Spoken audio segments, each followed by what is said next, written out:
जानवर अगर थन कटा या जुबान कटी, दुम कटी, कान कटा, अगरचे कितना ही कम हो, कुर्बानी के लायक नहीं।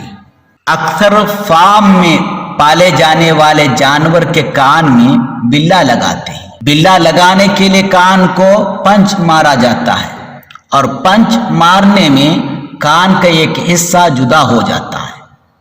इस तरह कान का कोई हिस्सा जुदा हो जाए, उसकी कुर्बानी नहीं होती। कान चीरा हुआ हो, कोई हिस्सा जुदा नहीं हुआ हो तो कोई हरज नहीं, कुर्बानी हो जाएंगी।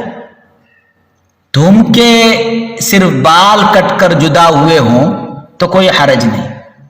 थोड़ा सा हिस्सा जुदा हुआ है, यानी धूम का गोश्त थोड़ा जुदा हुआ है, तो वो कुर्बानी के लायक नहीं रहेगा।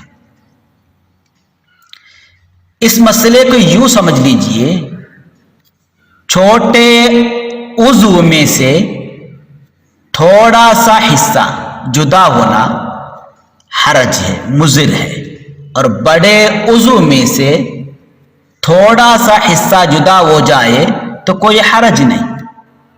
अगर रान से थोड़ा सा हिस्सा जुदा हो जाए तो कोई हरज नहीं, क्योंकि वो बड़ा उज़्व है।